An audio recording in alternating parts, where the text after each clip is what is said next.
اور سردیوں میں ویسے ہی دھوپ کم نکلتی ہے، سورج ہڈن رہتا ہے بادلوں کے پیچھے، ویزیبل نہیں ہوتا، تو سورج کی کرنیں نہیں پڑ پاتی مٹی کے اوپر، تو اس لیے وہ مٹی بھی نم رہتی ہے، گیلی رہتی ہے۔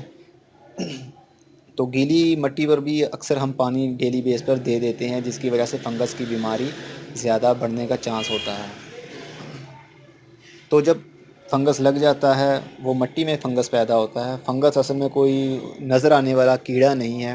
کوئی بگز نہیں ہے ایسا، کوئی انسیکٹ نہیں ہے ایسا۔ وہ فنگس ایک بیماری ہی ایسی ہے، جڑوں میں لگتی ہے، جس طرح زنگ میں کہہ لوں تو وہ بھی مانا جائے گا، جس طرح کاربن ہے، کاربن بھی مانا جائے گا، جس طرح آپ کے جیولری پر جو زنگ چڑھ جاتا ہے، جو کاربن آ جاتا ہے، اسی ٹائپ میں جو پودوں میں اگر آئے ہم تو ان میں زنگ نہیں ہوتا، ان میں فنگس کی ایک بیماری ہوتی ہے۔ آپ کو میں نے دونوں میں ذرا بتا دیا کہ یہ اس ٹائپ کی بیماری لگتی ہے۔ تو فنگس کی بیماری جو جڑوں میں پیدا ہوتی ہے، جڑوں سے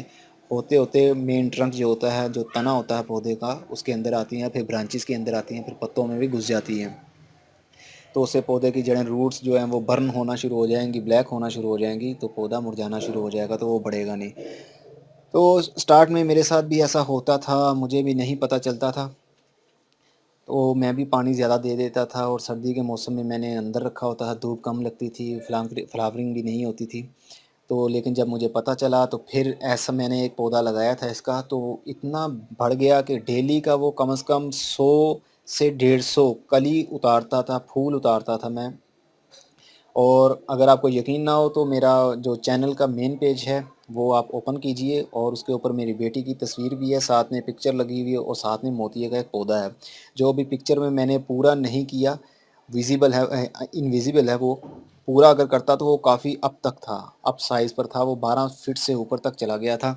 تو ڈیلی بیس پر بہت زیادہ پھول لگتے تھے۔ تو میں نے تنگ آ کر اس کو اکھاڑ ہی دیا، کیونکہ مجھ سے سنبھالنا مشکل ہو گیا تھا۔ انسیکٹ بھی جہاں ظاہر ہے، جو پودا زیادہ بڑھے گا تو انسیکٹ جو مکڑیاں ہوتی ہیں وہ بھی پیدا ہوں گی، اور ان کو اسپرے کی ضرورت بھی ہوگی، ڈیلی بیس پر ہم پانی سے اس کو پتوں کو واش بھی کریں گے تاکہ فنگس کی بیماری نہ لگ جائے اس کو۔ تو میں پانی کم دیتا تھا، مین ریزن میں پانی کم دیتا تھا، جس کی وجہ سے ان کی جو بڑھوتی ہے وہ بڑھنا شروع ہو گئی۔ پانی زیادہ نہ دینے کی وجہ سے یہی بڑا پودا تو مجھ سے قابو نہیں آیا، تو میں نے کاٹ دیا اس کو۔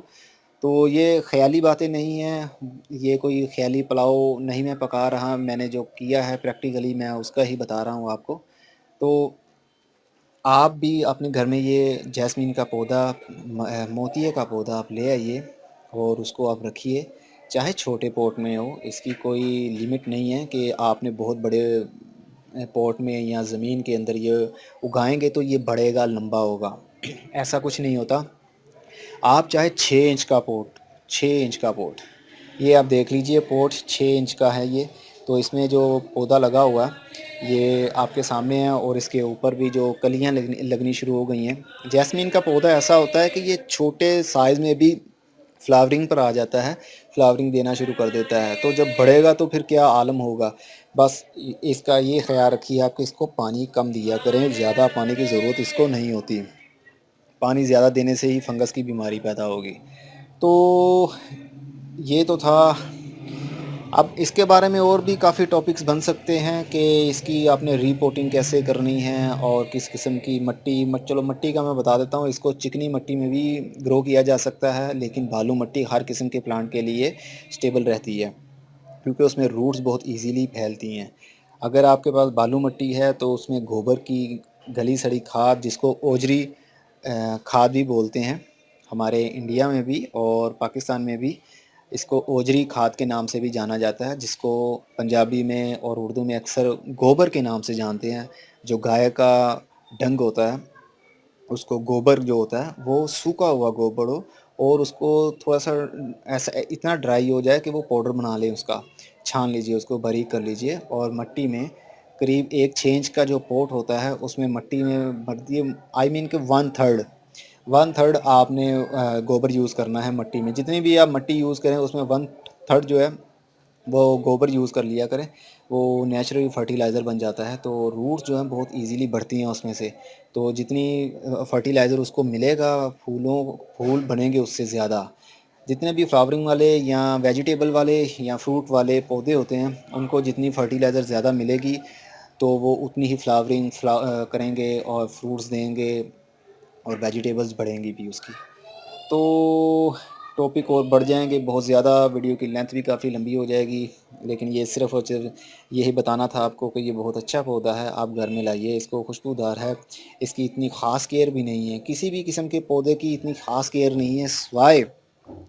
جو آپ کے فروٹس کے پلانٹ ہیں اور ویجیٹیبل ہیں۔ ویجیٹیبلز پلانٹ جو ہوتے ہیں ان کی بہت کیئر ہوتی ہے،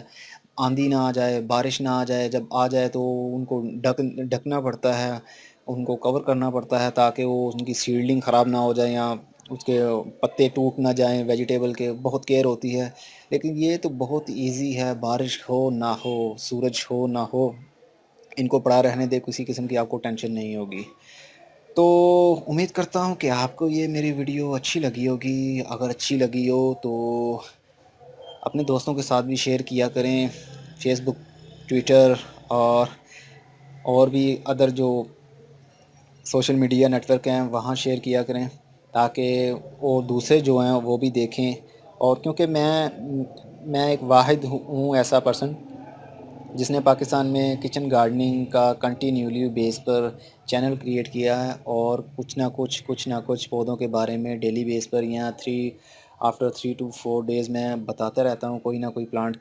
کی ویڈیو بناتا رہتا ہوں، چاہے وہ ہربل پلانٹ ہو، چاہے وہ ویجیٹیبل ہو، چاہے وہ ڈیکوریشن ہو۔ تو اب سردیوں کا سیزن ہے، تو سردیوں کا سیزن کے حساب سے میں نے وہ بنایا تھا، پچھلے دنوں میں گلاب کے پودے کے بارے میں ویڈیو بنائی تھی، اور اس کے کٹنگز کیسے لگانی ہیں اس کے بارے میں ویڈیو بنائی تھی۔ تو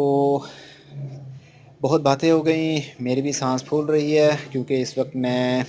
بیٹھا نہیں ہوا، ایک جگہ پر کھڑا ہوں، تو اب میں بیٹھنا چاہتا ہوں۔ اوکے ویورز، اگلی ویڈیو میں پھر ملیں گے کسی نئی انفارمیشن کے ساتھ، تب تک کے لیے good bye, see you and Tata.